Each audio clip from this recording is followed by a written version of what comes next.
Réunion de service hebdomadaire, l'occasion pour l'équipe de la PJJ d'aborder toutes les difficultés rencontrées par les jeunes en famille d'accueil.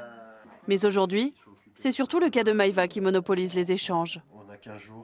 Est-ce qu'elle a une envie de provoquer, de se faire remarquer, ou de se dissimuler derrière une apparence aussi qui n'a rien à voir avec ce qu'elle serait fondamentalement. Il va falloir être vigilant aussi à son rapport au corps et du coup à son rapport à son image, comme tu disais, Hélène. Ses capacités à se mettre en danger, je pense aussi à ce niveau-là. Donc voir aussi être vigilant, sachant qu'elle en est déjà à sa 2e IST à court terme. Elle va rester encore un petit bout de temps chez nous. Donc il faut aussi que ce soit dit à cette jeune, que ce soit dit aussi aux parents, que ce soit bien clair dans la tête des parents. Je pense qu'ils sont très au fait de la situation de leur fille. La maman a quand même, la mère a quand même demandé à ce que sa fille soit placée. Des propos lourds ou délicats qui en disent long sur l'ampleur du rôle éducatif de la PJJ. Mais ce travail sur les jeunes mineurs n'est pas vain. Lorenzo en est la preuve. Quand je suis arrivé, j'étais ici. Il y a un an tout juste, il a dû passer 2 semaines à la résidence éducative. C'est dur parce que bon, j'ai fait quand même pas mal de foyers et puis à chaque fois retourner dans un foyer, voir d'autres gens, d'autres éducateurs, c'est toujours pas facile. Mais après, j'étais en famille d'accueil. Je suis resté quasiment 6 mois. Ils m'écoutaient. Puis super gentil. Puis la confiance qu'ils avaient, quoi. La famille d'accueil, ça faisait pas longtemps que j'étais chez elle, mais c'est déjà les clés de chez elle, quoi. Donc la confiance aussi, ça, la confiance qu'on nous donne, ça nous redonne confiance en nous, justement. À 1 mois de la majorité, Lorenzo est en passe d'obtenir un CAP en mécanique agricole. Il s'est installé dans un foyer pour jeunes travailleurs et il peut enfin se projeter dans une vie d'adulte. Le travail, ça fait gagner sa petite paye. J'ai mon appartement. Comme ça, je peux profiter. J'ai pas d'horaire de sortie, tout ça, donc c'est ça qui est bien. J'ai ma liberté.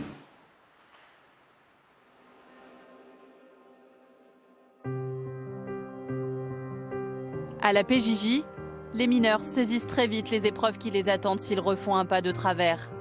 Un casier judiciaire pourra toujours les rattraper, mais les jeunes rencontrés ici retrouvent une image positive de la société. Une société avec des individus capables de leur tendre les bras, de les comprendre et de redonner du sens à leur adolescence. Un jeune qui quitte sa famille naturelle ou un autre lieu pour rentrer dans une famille d'accueil, chez des accueillants familiaux, ça peut être vécu comme une rupture, mais la sortie peut être aussi vécue comme une rupture. Donc tout ce qui est mis en place participe au fait que ça se fasse dans la douceur. Ce qui nous est important pour nous et pour aider ce jeune, c'est en tout cas pas qu'on l'enferme dans cette étiquette de mineur délinquant.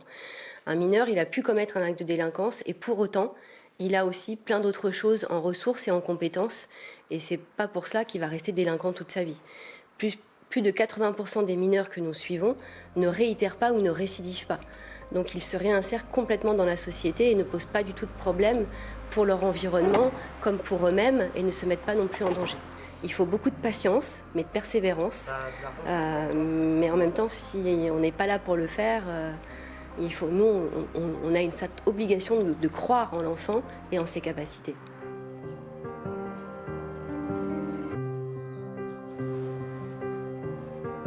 Chaque matin, Junior se débrouille seul au petit déjeuner car Nabila a travaillé toute la nuit. Un semblant d'autonomie, mais chaque matin, c'est ce même objectif qui revient. Quitter un jour cette maison pour retrouver les siens.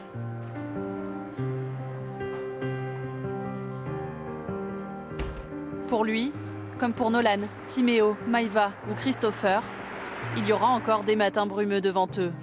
Mais ils sont bien lancés sur le chemin de la rédemption.